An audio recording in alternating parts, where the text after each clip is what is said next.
Viewers like you make this program possible. Support your local PBS station.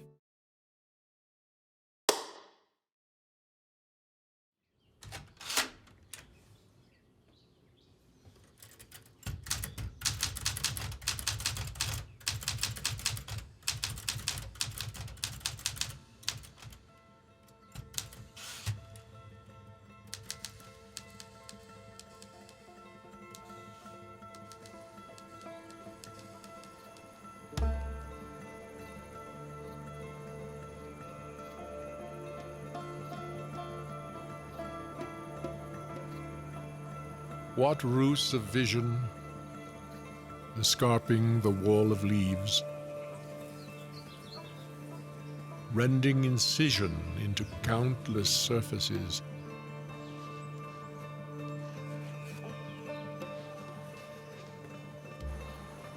would cull and color his somnolence, whose old age has outworn valor, all but the fact of courage.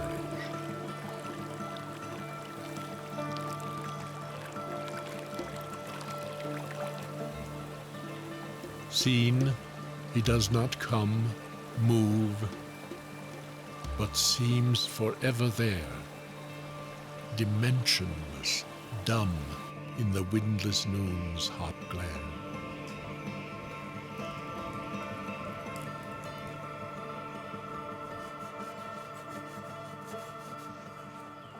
More scarred than others, these years since the trap maimed him, pain slants his withers, drawing up the crooked limb. Then he is gone, whole, without urgency from sight. As buzzards control imperceptibly their flight.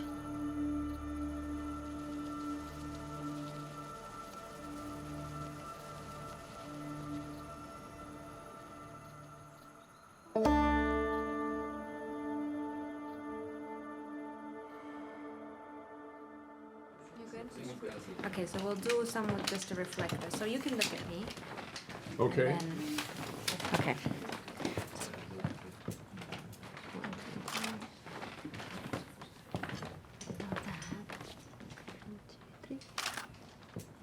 Man, I love that red on the black.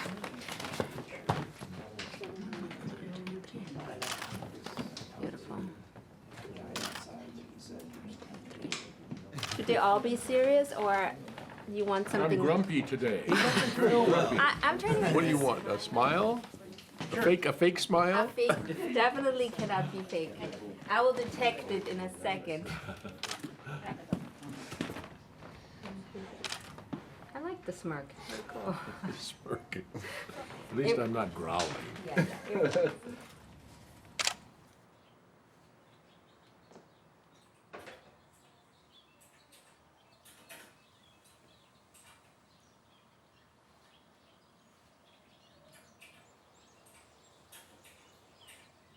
I always determine very early in the day what I'm going to do. That is, whether I'm going to paint or write. But once I've made that decision, it has to take a life of its own, you know.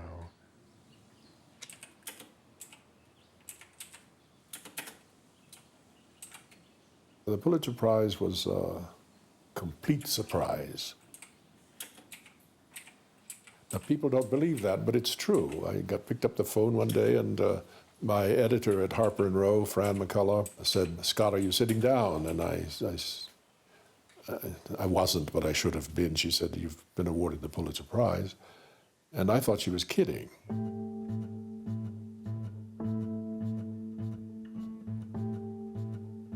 A House Made at Dawn was a whole different world. It changed everything about literature. We all felt like we had some part in it, some stake in it, because here was an Indian who had won a great award, and it was very public. Aho. When Scott won the Pulitzer, it was electrifying for a whole generation of Native Americans. I am so honored to present this Lifetime Achievement Award To my friend and colleague, N. Scott Malmedy. When I look at the Native American culture and how they pass on information to generations to come, is through stories. And what Scott has done, without losing the value of oral storytelling, he's been able to move it into writing. And that's what got me, because I thought his voice was that of a storyteller. But because he had this poetic ring to it, it took on a whole different tone. And I think that's why I got hooked on Scott. I am a feather on the bright sky. I am the blue horse that runs in the plain. I am the fish that rolls shining in the water. I am the shadow that follows a child. I am the evening light, the luster of meadows. Scott, he's the real deal. He can paint with words. I mean, he's a poet, an artist. I'm an eagle playing with the wind. I'm a cluster of bright beads. I met him at my brother's house, and immediately I got such a warmth from him. His smile, his essence was just, kind of filled the room. And then, of course, when he opened his mouth, that voice. I am the farthest star. I am the cold of the dawn. I got a wonderful, wonderful hit off the guy. I am the roaring of the rain. I'm the glitter on the crust of the snow. The spirit lives in the voice. So everybody could hear that he was carrying something very profound and very important. I love it because of the simplicity. I mean, he's telling a cosmically complex story, but he does it in the simplest terms. He joins history to myth again and again and again. He joins his own personal witness, his own personal experience of all that, to the landscape, to the trauma, to the pain.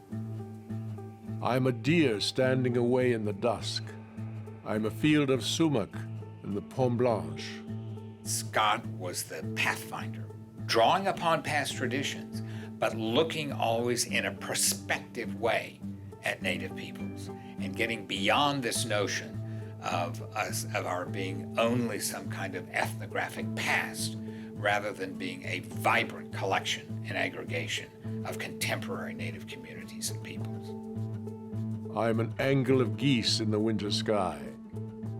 I am the hunger of a young wolf. Joining us, we have Ken Kesey, N. Scott Malmedy, Wendell Berry, and Alice Walker. I am the dream of these things. You see, I am alive.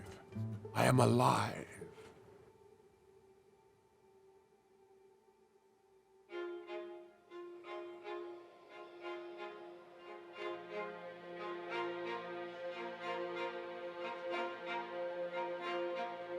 I was born in Oklahoma in the middle of a depression and between two world wars.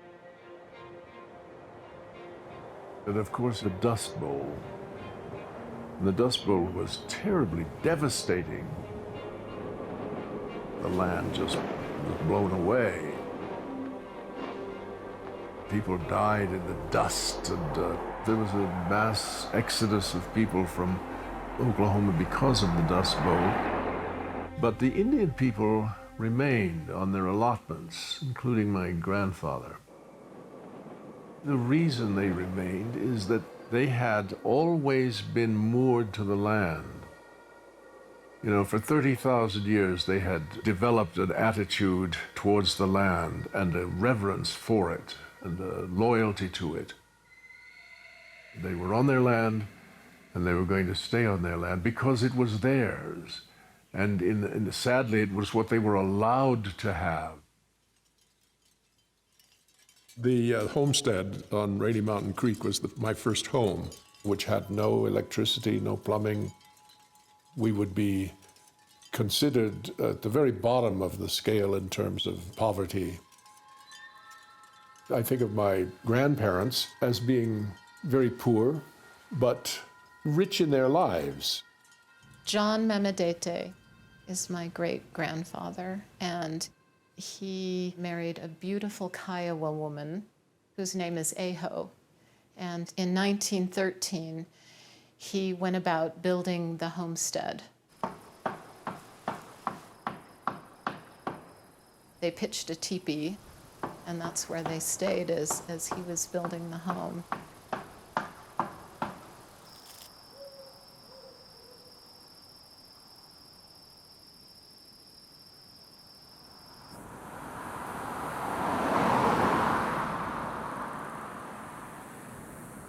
I love going to the old homestead. It's a sacred thing for me.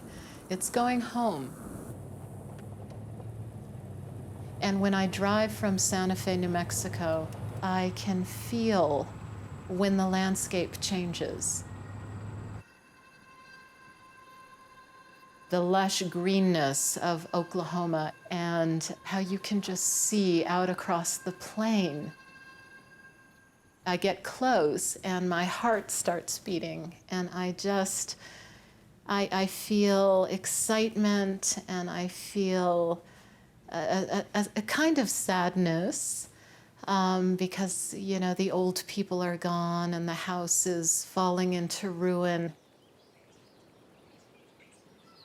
But it's such a magical and sacred place to stand on that ground and then to look out across the plain and have that sort of warm wind and the sounds, the crickets.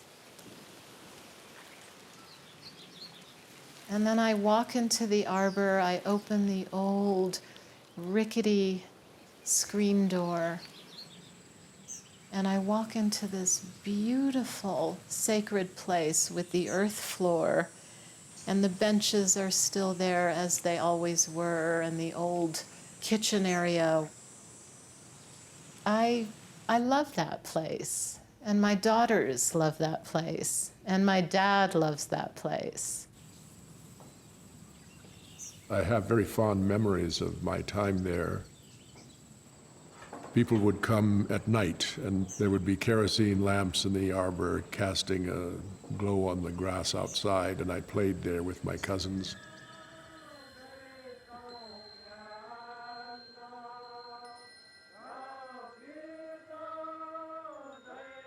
A lot of happiness there, laughter and good talk and music. It is incumbent upon every human being to invest himself in his landscape. It is significant and a means of identifying himself. I suppose the most important question anyone can ask of himself is, who am I?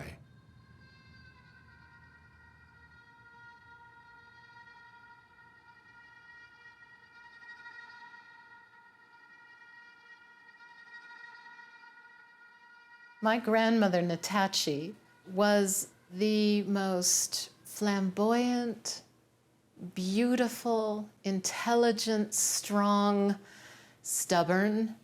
People called her a hellion. You know, she was going to have her way no matter what, and she did. But she delighted in life. She was Cherokee and Choctaw. The name Natachi means little moon in Choctaw. And she really identified with her native being. And she decided that she wanted to go to Haskell. All kinds of native people from all over went to Haskell. And it turns out that her roommate was a Kiowa woman named Leela Ware. Leela one day said, listen, I want you to come home with me. I want you to visit. And I want you to meet Al Momaday. I want you to come home to Mountain View and spend the summer with me, and you're going to marry my cousin, Alfred Momaday. My mother went home to visit Leela. Leela said, okay, today's the day. We're going to go across the creek and we're going to go meet Al. He and his younger brother, Ralph, were shooting marbles outside. They were shirtless, but they had on overalls, and they were kneeling down in the dirt, and they were playing marbles. My mother said she looked at them and she said, Those are the two best-looking men I've ever seen. They saw each other, and that was it. Having Natachi and Al come together was destiny.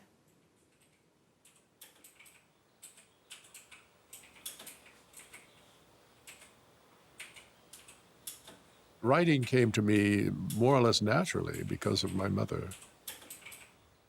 She was a writer, and there were always books in the house, so I was introduced to literature at a fairly early age. And I announced that I was going to be a writer when I was maybe 8 years old. My father told me stories at night. He knew a great deal about the oral tradition of the Kiowas. And I made him tell them to me again and again until they were embedded in my consciousness. There is a story in Kiowa oral tradition about the formation of Devil's Tower, Wyoming, which the Kiowas called Tsowai, rock tree.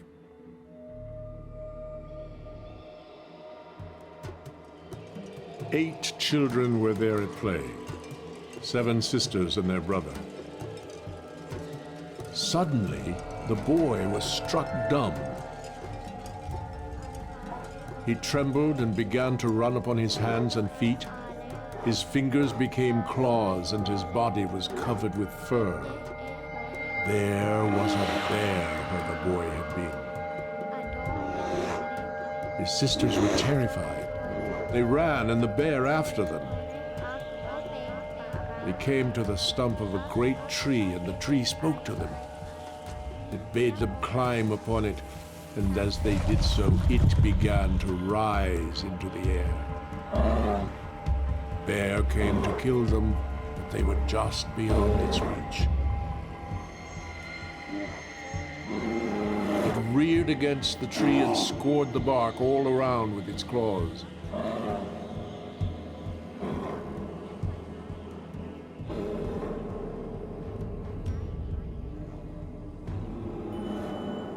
The 7 sisters were born into the sky, and they became the stars of the Big Dipper.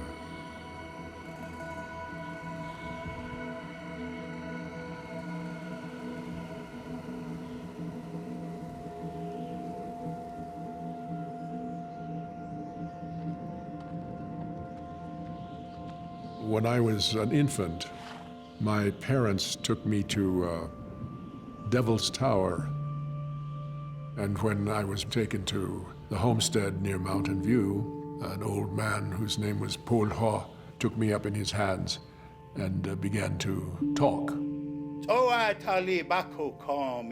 all of the other voices in the arbor fell away, and his was the only one.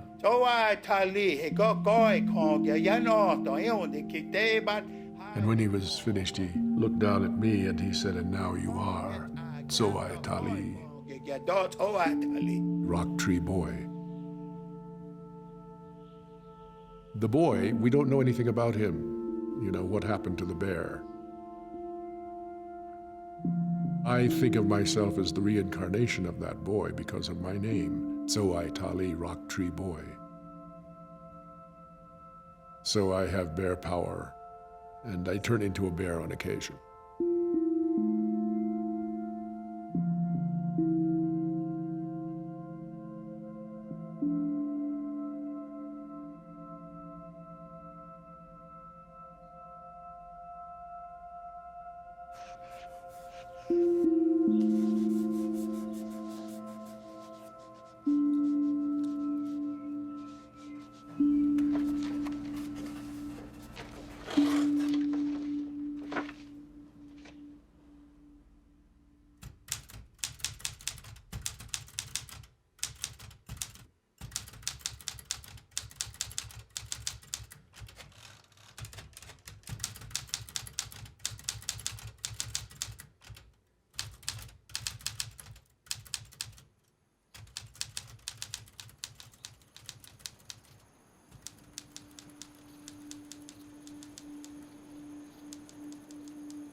Rainy Mountain is it's a sacred land. It's sort of the center of the Kiowa world now.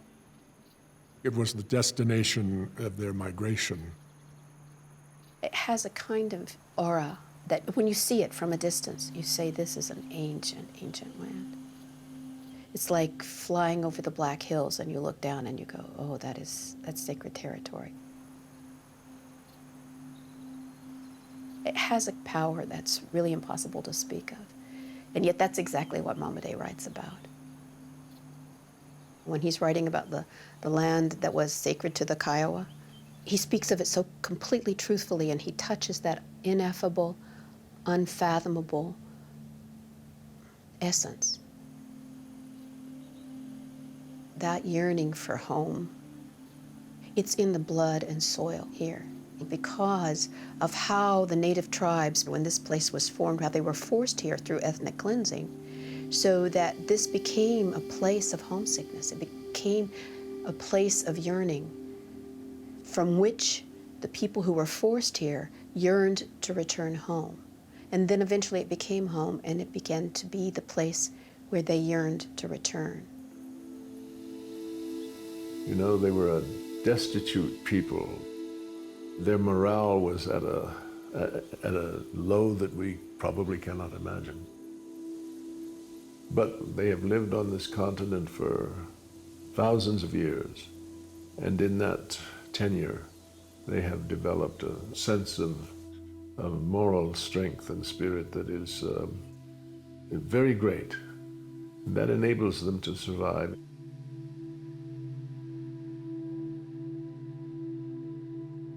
The Kiowas would always camp there, and it would always rain, and so they called it Rainy Mountain. And when you see it, it doesn't look very big, but once you come upon it and you climb up to the top, you're at the top of the world up there, and you can see the most amazing panoramic view from all around. And I remember when my dad and I climbed up there, I think I must have been 8. And the grasshoppers were everywhere, and it was hot. I started to cry. I got up there, and now I'm gonna cry. The tears, you know, you think of the camp and the people.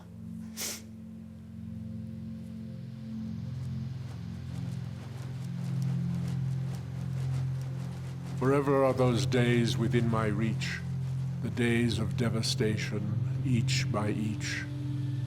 My ghosts recount them in their broken speech.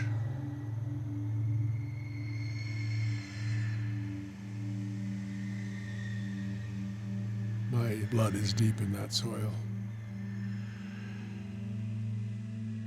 I believe firmly in blood memory, a capacity for remembering things beyond our own corporeal existence.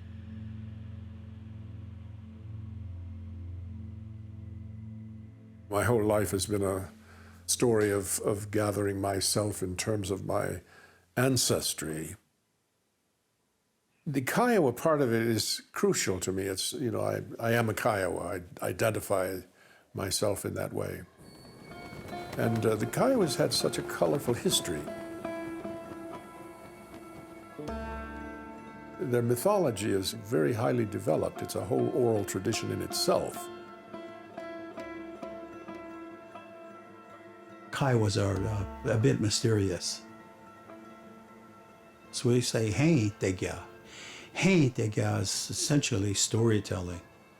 They describe adventures of the Kiowa in their tribal history. How stories grow up into the memory of oral tradition and hand it down. Indians are storytellers. You know, those stories were passed on by word of mouth only. And so they were always just one generation from being gone.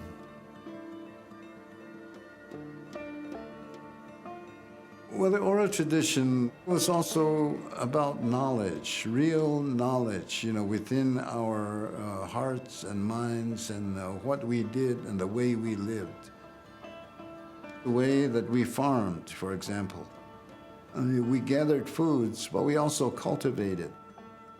The land that we see around here is dry, and you have to live ways in which the rains are also supported by your ceremonies, your dances, your songs, your prayers, your rituals.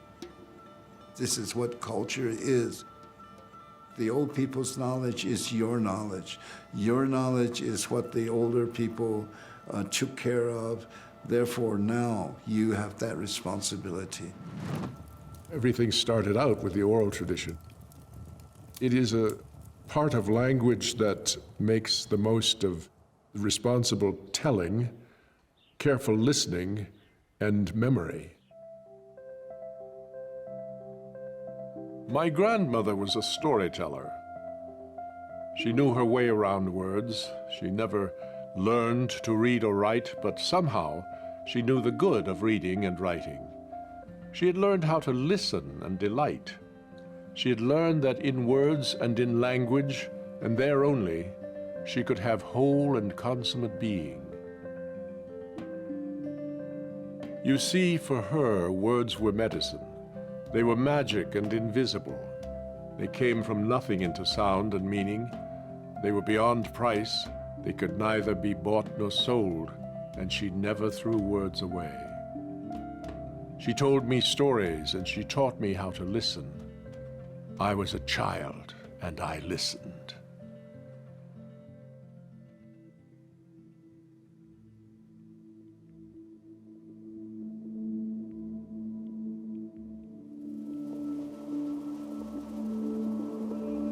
Taime is an old term that refers to the Sundance spirit. The Kiowa still revere Taime. They still talk about Taime. Taime came in a story, and no one knows exactly how old that story is, but I'm sure it's quite old.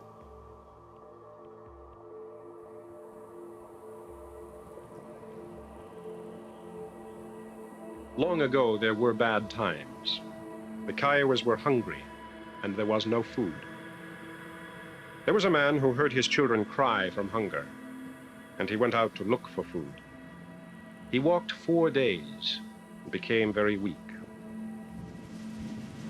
On the 4th day, he came to a great canyon. Suddenly, there was thunder and lightning. A voice spoke to him and said, "Why are you following me? What do you want?"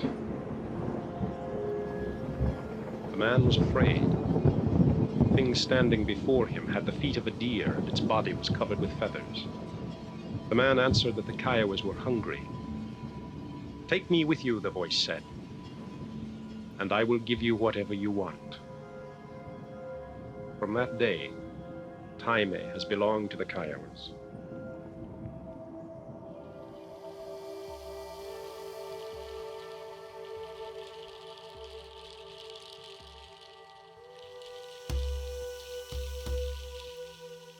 With Taime came the Sundance religion.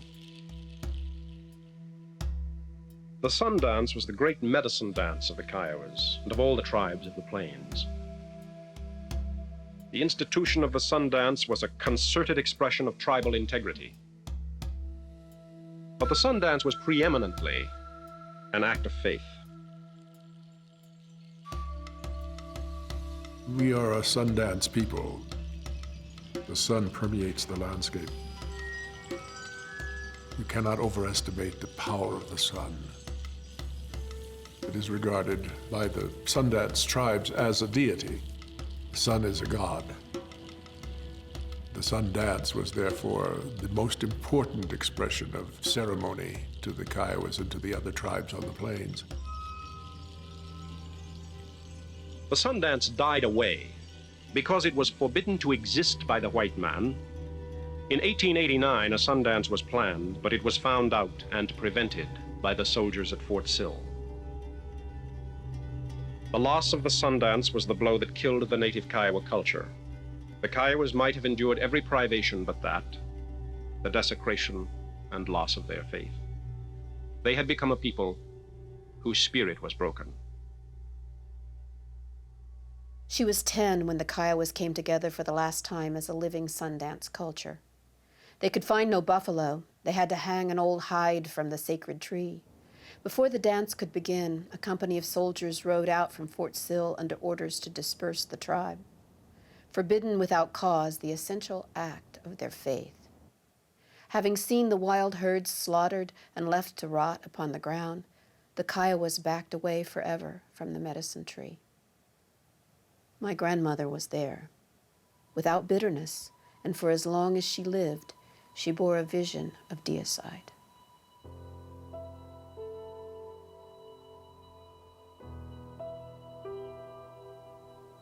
These are the ways that I see that Scott Momaday talks about the political.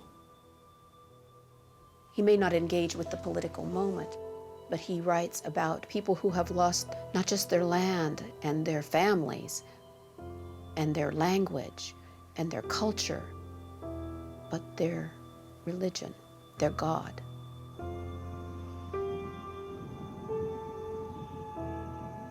When the Kiowas were defeated in Paladura Canyon, they were driven to Fort Sill and imprisoned in the old stone corral. It was a kind of trail of tears. And their horses were killed outside, in their hearing. They were stifled. This was utter defeat.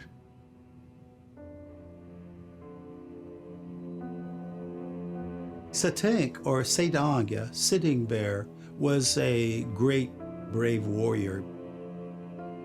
He killed a soldier at Fort Sill by extracting an eagle feather.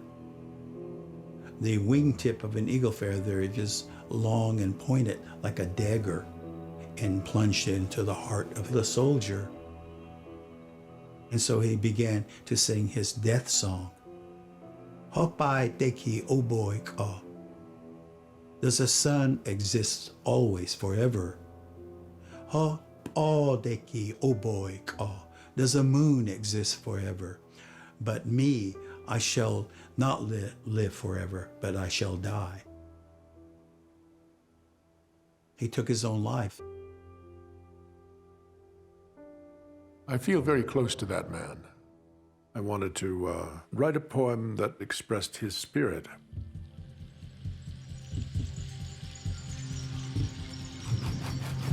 You were riding in a wagon to the train. A tree took shape in the distance.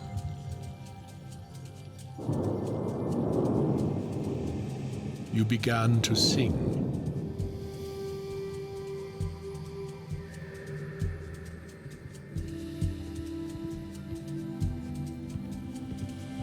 It was more than unseemly. The words of your song were so powerful that nothing less than death could contain them. At times, many years later, I hear the song, not as it was, but as it sounds across time.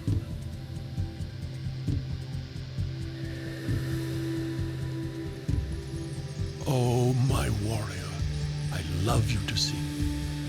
The rattle of your breath, rising to the sun, I hear among the screams of the hunting horses.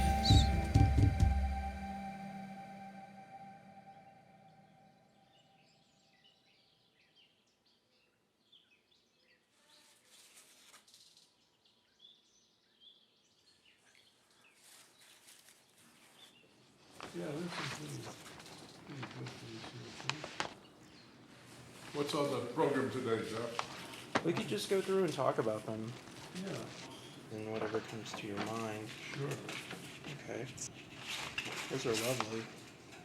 Painting is the other half of my spiritual expression.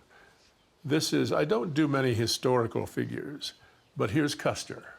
Custer is a very important figure, as you know, in the White Indian contact story. He was an ambitious man. I don't like him, but there he is. He has to be dealt with. Talk about this one here. I like this. That's kind of scary. I like scary. A lot of my paintings, I hope, are disturbing because I think that's important. You know, Franz Kafka, in a letter to Oscar Pollock, I think in 1909, they had been talking about books, and Pollock had said, we should read books that make us happy. And Kafka took umbrage with that, and he said, anybody can write that kind of book. What we want is a book that disturbs us. Disturbs you. Comes like a blow to the head. He said a book should be an axe for the frozen sea within us. And I kind of like applying that general sentiment to my painting. Just imagining, say, a face, keep adding different colors to it, makes it interesting. The history of painting is so interesting because you start out with cave paintings, for example, which are highly stylized. They're not realistic. And then you pass into another period where realism is ultimate. And so you get things that look like photographs. They're so real. Yes. And then you move into the Picasso era where abstract takes over. Realism is, to me, less interesting than something very stylized. I started to say realism is not what it's cracked up to be, but I would offend so many people with that statement.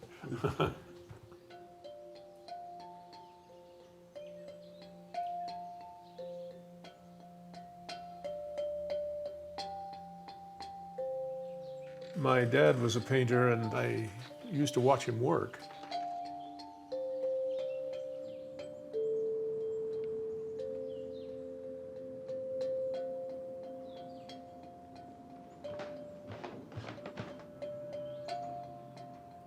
I followed in my mother's footsteps, first by becoming a writer, but in my adulthood, I look back on the times I spent watching my father paint, and by osmosis, I think I learned a lot from him, so now I paint. El Mamadei's work was like the Kiowa 5, a two-dimensional technique. He painted village scenes. He was good at human anatomy. This war dancer here is one of my father's. Oh, yeah. That's very much in the style of the Kiowa 5. The Kiowa 5 are Kiowa painters who studied at the University of Oklahoma in the 1930s. They established a form of two-dimensional traditional Indian art.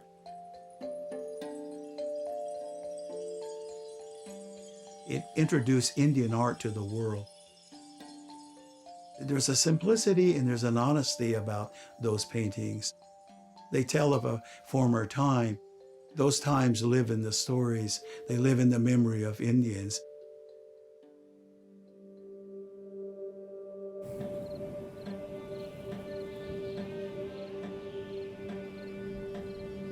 Oklahoma used to be considered a place within Tornado Alley. Storms in the spring were violent. But Kiowas had a name for the storm spirit, Mankai. The story in their oral tradition is that the Kiowas were making a horse. They were making it out of clay, and it got out of hand. Lightning issued from its mouth, and it had the tail of a fish, which whipped around and caused the tornadic winds.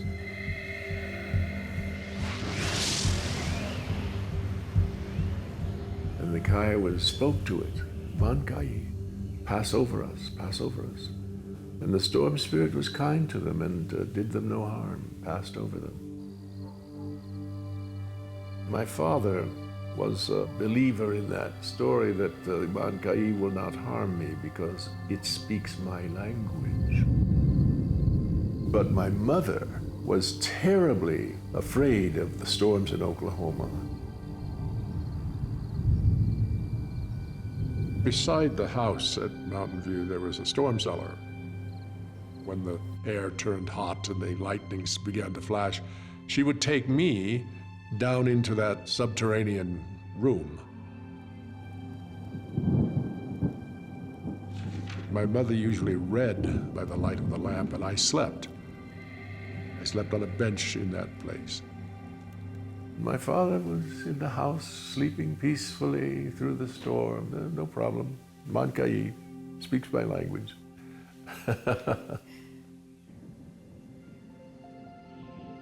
There in the hollow of the hills I see 11 magpies stand away from me. Low light upon the rim, a wind informs this distance with a gathering of storms, and drifts in silver crescents on the grass, configurations that appear and pass.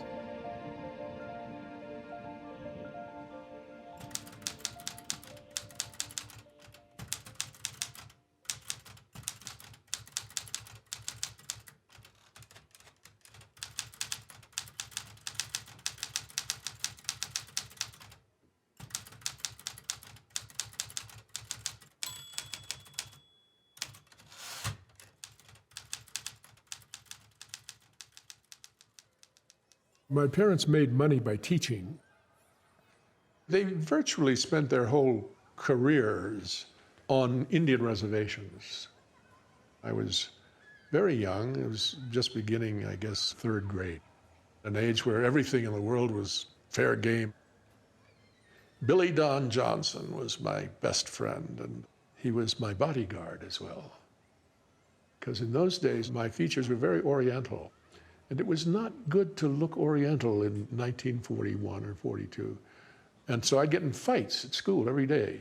But Billy Don was right here, and we never lost a fight. I think I owe my life to him.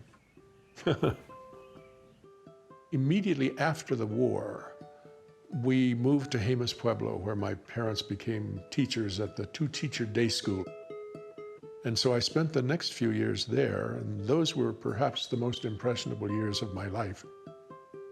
The Pueblo life that I saw when I was a child was very rich and deeply invested in a spiritual view of the world.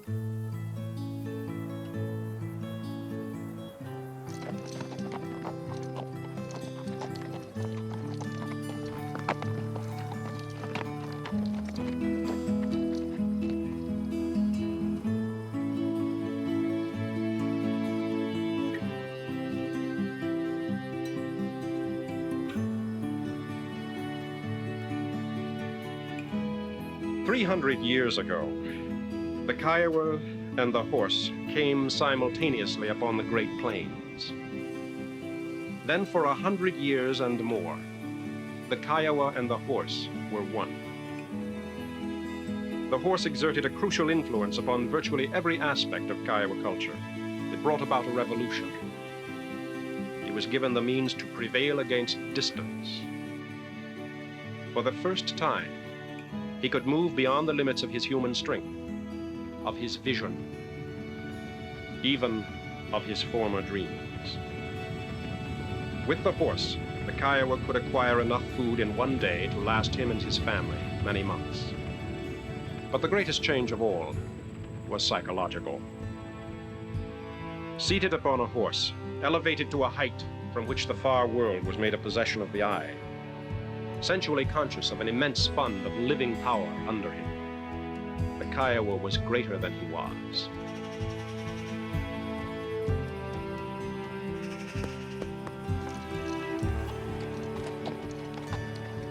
The Kiowas were a great horse people, and I got to understand that because I got to live it on my own horse. On that horse, on the back of Pecos, I was in another world. I related myself to the Kiowas of an earlier time. I can imagine that I was a Kiowa of the 19th or 18th century riding out on the plains, buffalo hunting. And I understood something about my ancestors.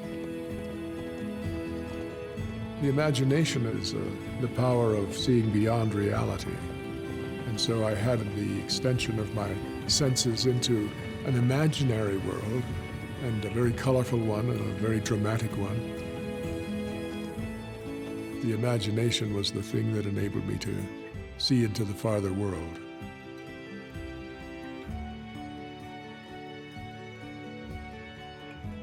I ran out of schools at Jemez. There were two schools. My parents taught at the day school, which went through the 6th grade. And then the Catholic mission school went through the 8th grade. So I had nowhere to go except away. Then I went to 4 different high schools, sometimes riding a school bus 28 miles in one direction. And in my senior year, I went away to military school in Virginia. I wanted college preparation, and I wasn't getting it on the reservation, so my parents and I agreed that I should go to a prep school, a military school, and I did.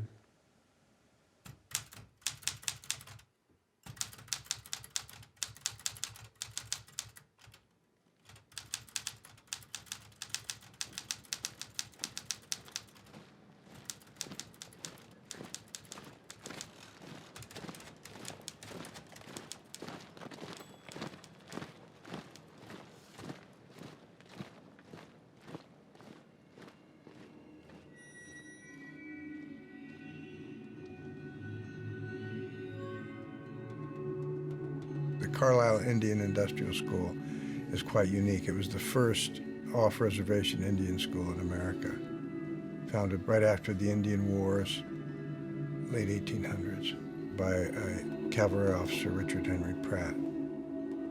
And Pratt had a mantra, which he said, kill the Indian and save the man.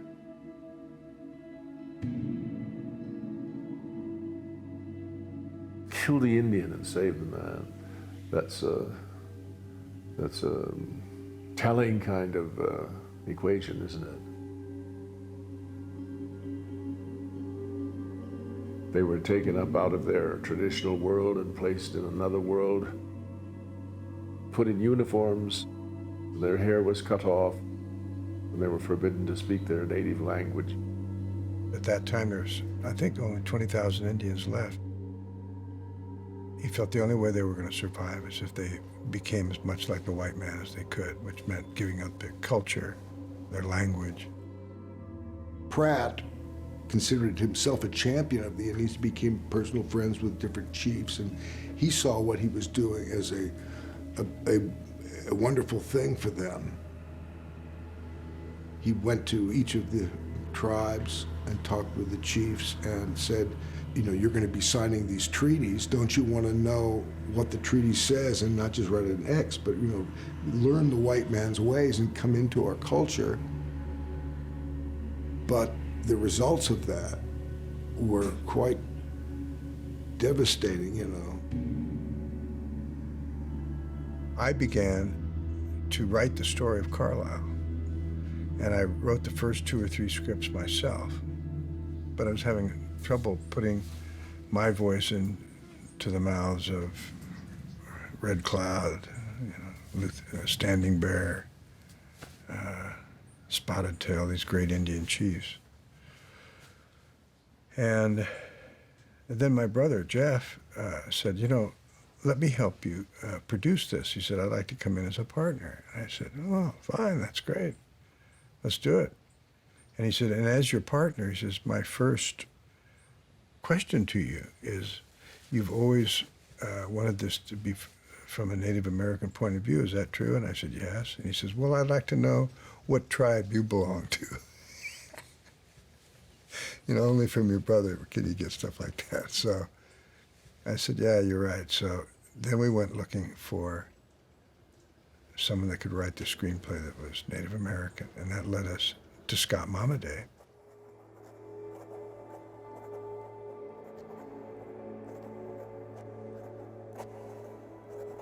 Scott came up with the title, The Moon in Two Windows. He got that title from a scene that actually happened where the Indian kids are on their way, leaving the reservation, going to the school in Pennsylvania. They'd never been on a train before, never seen one. Then they got into the car and they thought, oh, this is the school.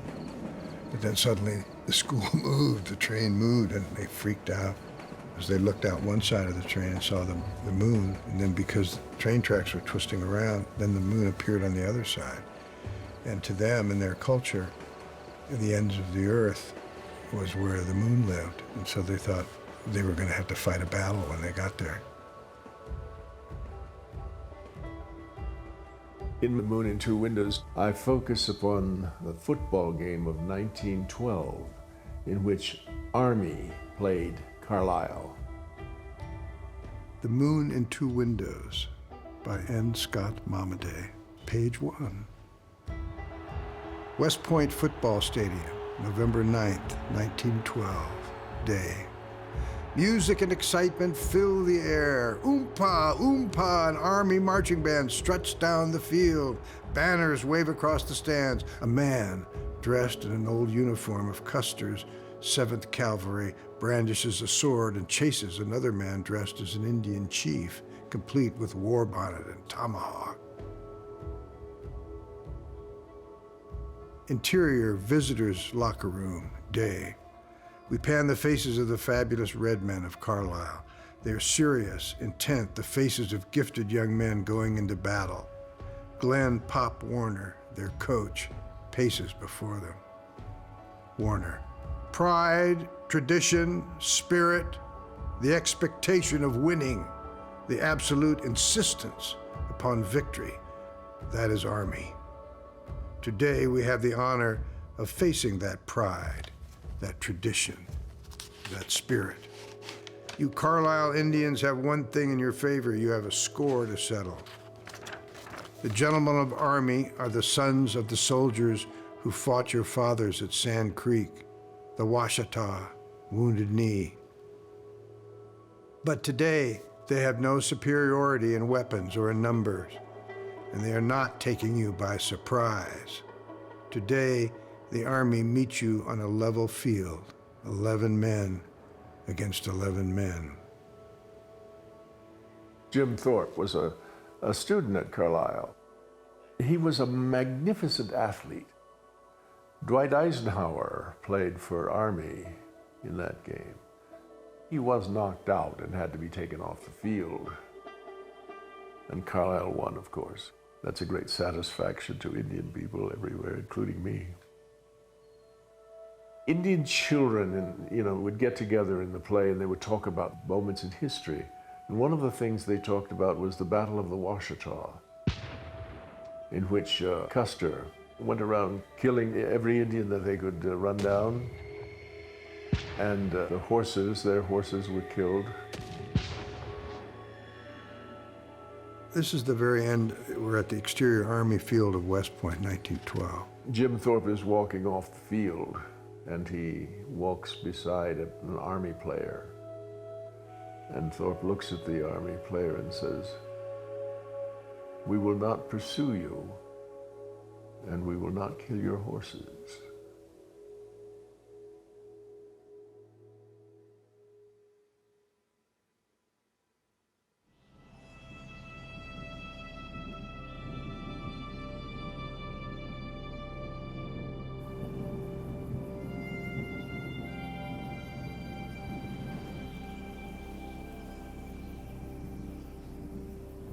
West of Jemez, there is a mesa, Red Mesa, which is very spectacular.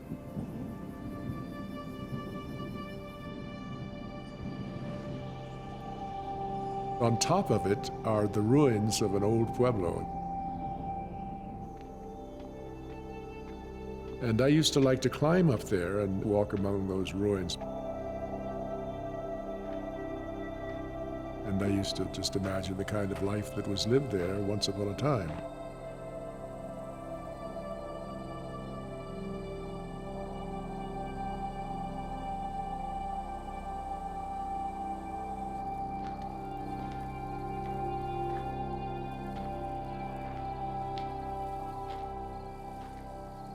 When I was 17 and about to leave Jemez to go away to school, I wanted to climb that mesa one last time.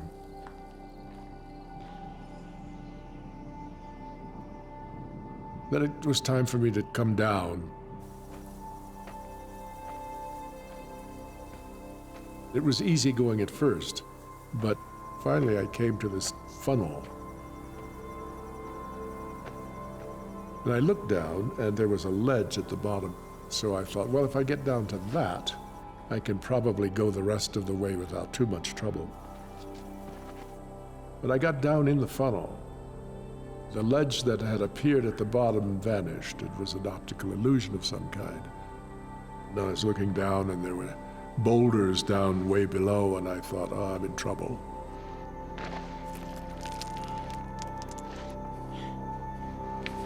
Some awareness of my mortality came to me at that point. I thought, I'm not going to get out of this. I'm going to die here. And then I looked out across the valley, and I saw the cornfields and the squash fields. I saw the late golden sun on the Pueblo walls and the mountains beyond, and I thought, this is a beautiful world. I see it as I never really saw it before. And then I found myself sitting on the ground, looking up at the funnel. I have no idea how I got down. It was a kind of religious experience and a mystery to me.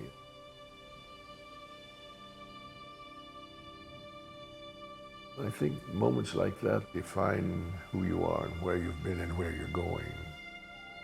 You know, one lives moment to moment, and he gathers those that define him, and he casts the others away, and finally he ends up being who he is, whoever he is. I write out of those moments. They're important, and I want to preserve them as much as I can.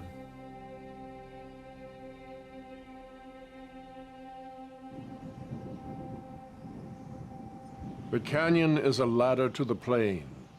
The valley is pale in the end of July when the corn and melons come of age, and slowly the fields are made ready for the yield. And the town lies out like a scattering of bones in the heart of the land, low in the valley, where the earth is a kiln, and the soil is carried here and there in the wind, and all harvests are a poor survival of the seed. It's a remote place, and divided from the rest of the world by a great forked range of mountains on the north and west, by wasteland on the south and east, a region of dunes and thorns and burning columns of air, and more than these, by time and silence. I've always considered poetry the crown of literature. I probably wrote some poetry or things that looked like poetry when I was a child.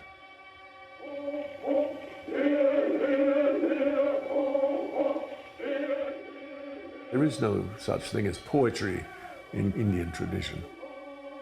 Song is important, and prayer. And these are things that incorporate poetic elements. And so it was easy for me to incorporate traditional iambic pentameter poem in English with native storytelling and song and prayer. I went to Stanford to do my graduate work as a creative writing fellow in poetry. So I spent my whole time there writing poetry. And when I went to teach at Santa Barbara, which was my first post, I had grown tired of writing poetry. I had something in me that I wanted to express, something deep within me, and it was important. And when it came time to write The Housemaid of Dawn, I was writing it because it was there to write. I once heard that William Gass was asked the question, who do you write for? And he said, well, I don't write for myself, that would be self-serving. I don't write for an audience, that would be pandering. I write for the thing that is trying to be born.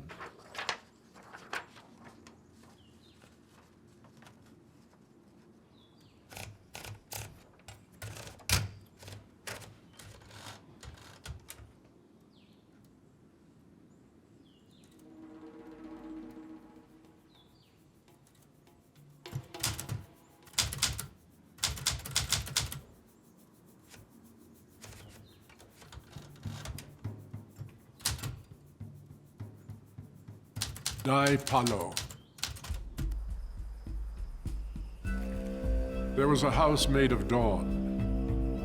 It was made of pollen and of rain. And the land was very old and everlasting. There were many colors on the hills, and the plain was bright with different colored clays and sands.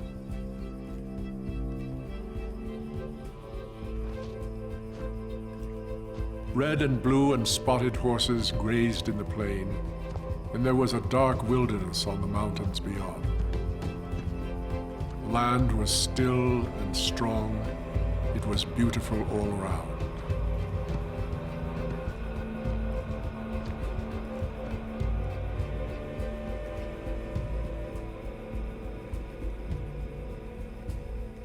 The seeds of the book began at my life at Hamas.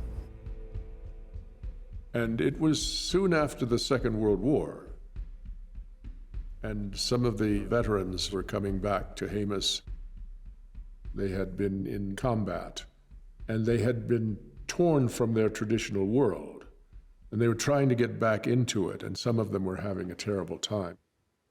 They were wounded people. Abel is an example of that.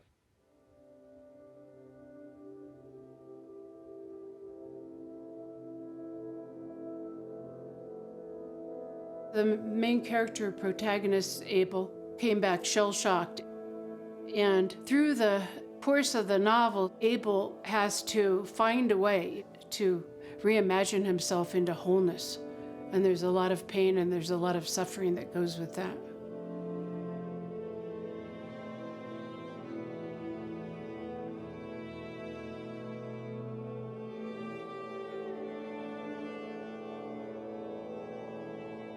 Huge numbers of our uncles and fathers and grandfathers went to serve in the U.S. military who were like Abel. In that way, there was real connection, real identification with and real example of ourselves. Scott Momaday in Housemaid of Dawn was able to, for the first time, really lay down the impact of World War II upon warriors, young men from various tribal cultures, and speak about the terrible toll that that took. He treats the search for identity and the conflicts between traditional cultures and Anglo society with great insight.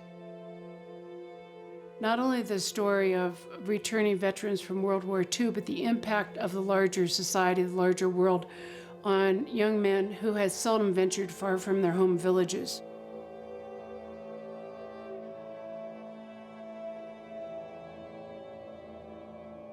And then what happened?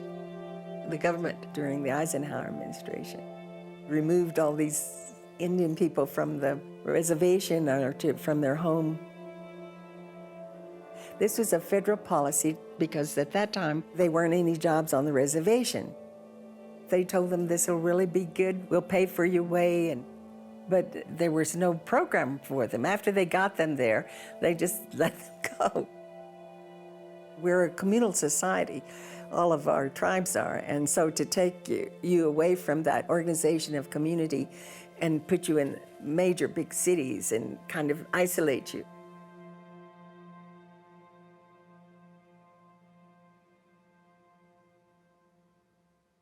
They were having problems, and Scott's book told about their issues, and we were always perceived to be a problem. And we always says, if you see us as a problem, we'll be a problem.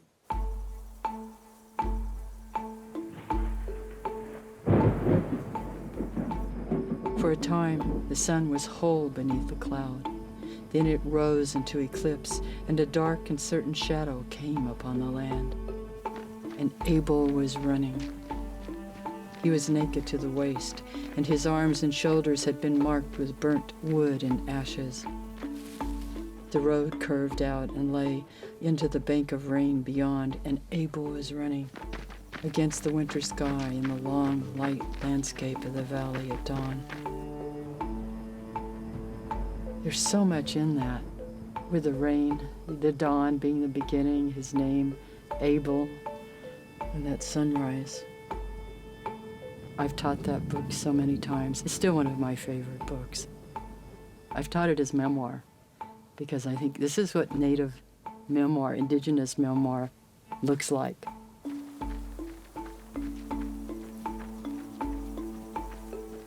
Every bookstore I went into, I would go immediately and begin to try to look for works by Native American writers. And I could find all kinds of works about Native Americans, mostly written by anthropologists who are not Native American. And so when I found Housemaid of Dawn, it was a wonder to me. I just said, yes. Too often, Native history is written by non-natives, and that, in essence, denies the Native voice in their own history. And Scott's work was a real breakthrough in the Native voice becoming the primary storyteller for Native stories and Native history. He helped to bring us out of the 18th century, what Hollywood presented us in that, with war bonnets. They were so overkill with stereotypes, this image of the savage. And we weren't known for ourselves, that we make a great contribution to American society. We were urban, sophisticated, contemporary people. It was what we needed, because it was a story of a Native American person, but more than that, it was a story of Native American people. When it was published, Vietnam was still going on. Maybe that's why we were all alert. We were all at that draft age. We were in that era where we thought we were going to go and never come back home. But Abel was someone we looked at, we read about, and we felt his anguish.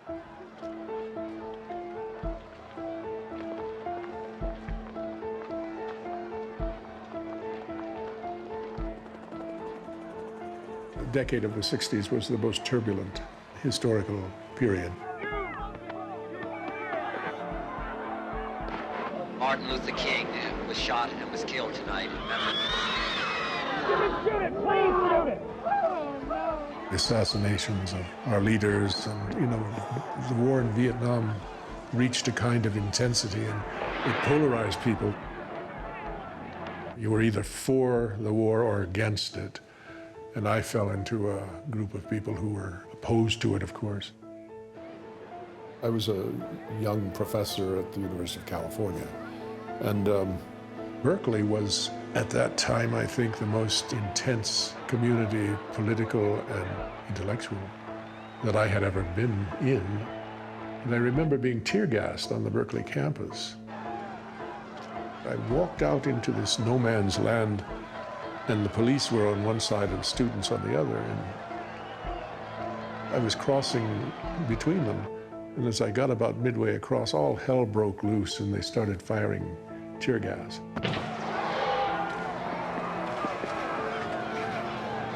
Boy, it was intense.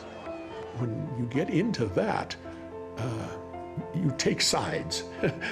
you start understanding who your friends are and who your enemies are. Think about what was happening in the United States in 1968 when Housemaid of Dawn was published. We had soldiers coming home, wounded in the same way that Abel is wounded. Here comes this novel that says here's a whole other way of understanding who we are as Americans. So he's not just writing to Indian people saying this is our story. It's the story of America.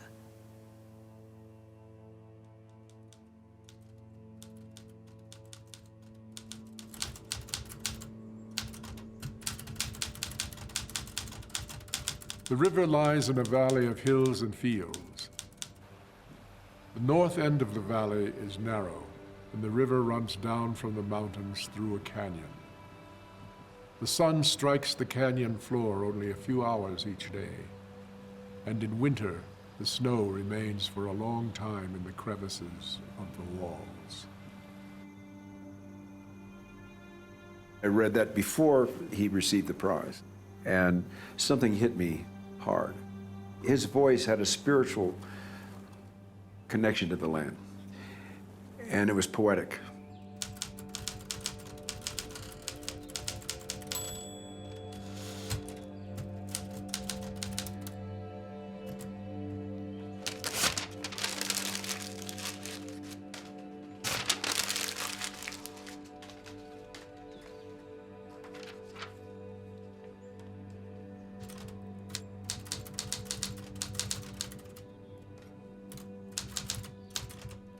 May it be beautiful before me. May it be beautiful behind me. May it be beautiful below me. May it be beautiful above me. May it be beautiful all around me. In beauty, it is finished.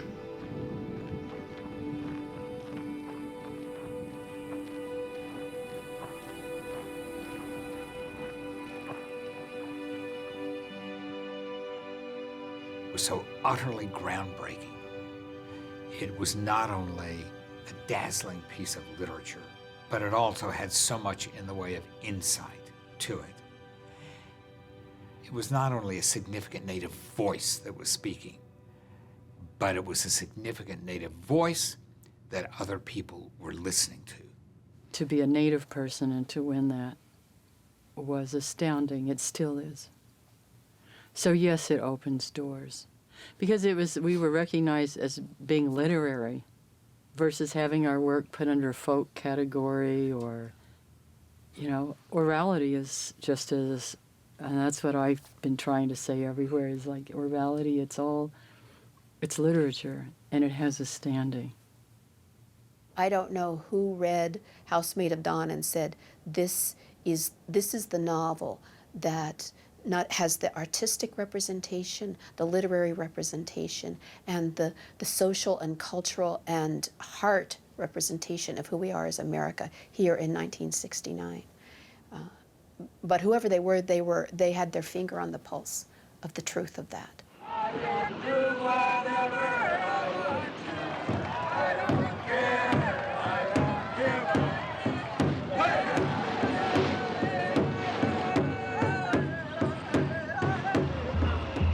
American Indians have secured the island of Alcatraz. After Housemaid of Dawn was published, there was a lot of activity, things like the takeover of Alcatraz, for example. I took part in that. I went out there. At a good time, an important time, we, the Indian people, called attention to things that needed attention. You lived in such interesting times. Why didn't you try to grapple with these issues through poetry and prose? That is not in my temperament. I'm not a political person. I follow politics on the television, especially these days when it's so colorful. But I myself have no interest in running for office or in writing about government, that sort of thing. I much prefer literary and romantic matters and descriptions of landscape and the land in general as being a part of native experience for all those hundreds of years. And that means more to me, so I concentrate on that.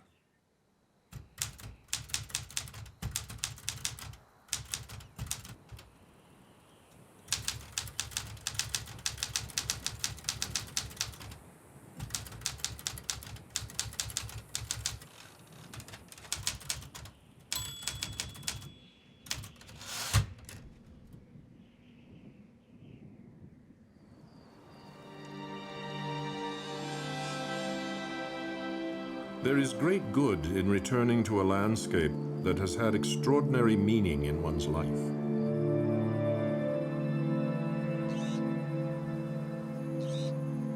There are certain villages and towns, mountains and plains, that having seen them, walked in them, lived in them, even for a day, we keep forever in the mind's eye. They become indispensable to our well-being. They define us. We say, I am who I am because I have been there. We are in trouble. Terrible things are happening to the planet. We don't have the same respect and reverence for it that we once had. Now, the Native American, of course, has a vested interest in nature and the creatures in nature. You cannot separate the Native American from the landscape. It is in his blood and it is his spirit.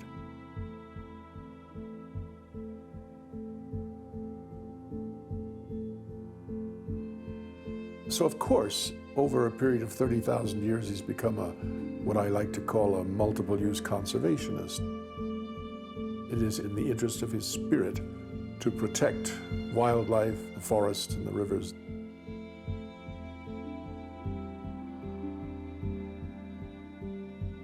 This little blue speck that we all live on is finite. The sky, the sun, all of these things are so important to our survival and our thriving as a species.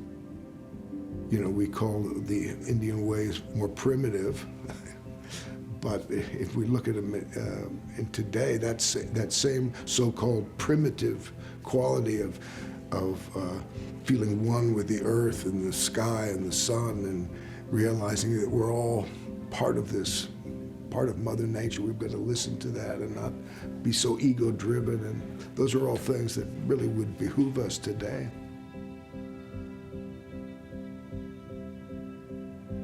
I think there's more education that's needed about the value of the only planet we have. Are we really taking care of this planet? Are we taking care of this earth? Or are we developing it to death? I don't really see Scott's work as political, but certainly his insights have political implications. It is meaningful. The humanity of his stories and the beauty of his language is universal. We're all facing a kind of crisis, it seems to me, at this point in time. We're threatened with warfare, general poverty that is decimating populations in the world. You know, in another 50 or 100 years, we're going to look back on this period of time and as ancient history. It's going to be a different world. And the question is, how are we going to accommodate ourselves to it? How can we adjust to it? I think we can. I have that much faith in humanity. It's the spirit that counts, and the spirit is indomitable. I think that storytelling is one of the great inventions of man. When somebody calls me a storyteller, I am just delighted. I think I can think of no greater name, than that, storyteller. I am fond of telling stories. Let me tell you a story. Story is the farthest reach of the imagination. It is the breath of God. Here is the wind bending the reeds westward, the patchwork of morning on gray moraine. Had I words, I could tell of origin, of God's hands bloody with birth at first light. I could tell of the splintered sun. I could articulate the night sky, had I words. In Native American oral tradition, the reverence which humans have for the earth is a story told many times, in many places, in many languages. If you would know the earth for what it really is, learn it through its sacred places. Oh, that is what they say. The sight and sound of origin, the north and tonight of origin, and all became, they say. And it was made sacred in the saying. They say, we have always had words, they say. Always, always, words, they say. I found a way to deal with the deadly boredom of swimming laps. I compose epitaphs as I swim. I have 2-lap epitaphs, 4-lap epitaphs, 6 laps. And so I have included a couple of them in this collection. And I would like to share them with you, just 2 or 3. Here is one called The Death of Beauty. It's a 2-lapper.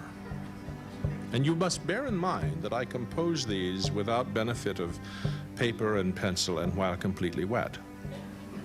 Okay. The Death of Beauty. She died a beauty of repute, her other virtues in dispute. One day I was driving up Fillmore Street. Suddenly, my imagination went wild. And I thought, isn't this a great place for a buffalo drive. And I imagined that one morning, the good people of San Francisco should be awakened by a clamor outside. They come out, look down the peninsula, and there's a huge cloud of dust. And this is a remnant of the southern herd marching into San Francisco. They reach Broadway and hang a left. And they go up Broadway to the top of Pacific Heights, to the intersection of Broadway and Fillmore Street. And there on the southwest corner of that intersection is an old man on an old horse, waving a red chief's blanket, driving the herd down Fillmore Street into the bay. Now, how is that for an act of the imagination? To an aged bear. So you can see it's quite autobiographical.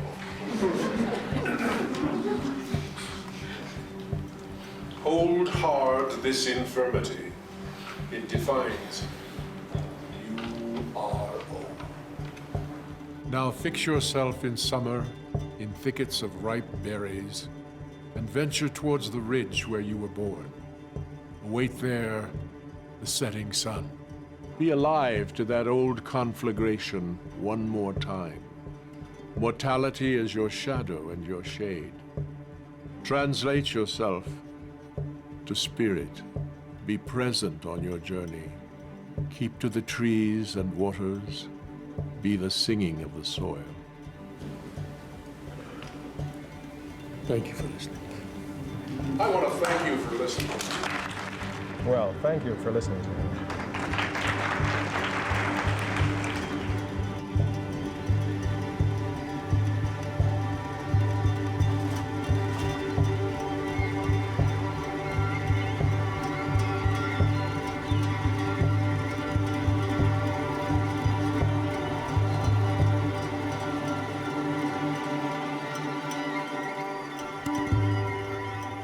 I stand in good relation to the earth. I stand in good relation to the gods. I stand in good relation to all that is beautiful. The first light had been deep and vague in the mist, and then the sun flashed, and a great yellow glare fell under the cloud. And a great, gray, motionless cloud of snow or mist lay out in the depth of the canyon. It was itself Genesis, he thought.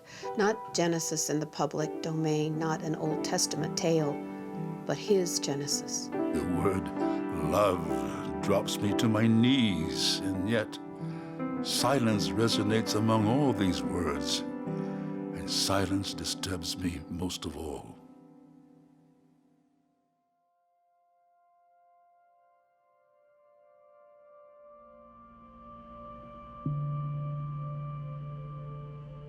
In 2008, I'm on a train moving across Siberia. In the middle of the night, I'm awakened by the stopping of the train. I look out my compartment window and see the lights of a small station. Moments later, a soldier enters and collects the documents of entry that I filled out in advance. The train has entered Mongolia. The soldier is young, his appearance is pleasant, and he is polite and respectful. For some reason, he looks familiar to me. But then I have a strange notion, like something out of my blood memory. I know this man, and I've been here before, thousands of years ago. I have returned to a place of origin.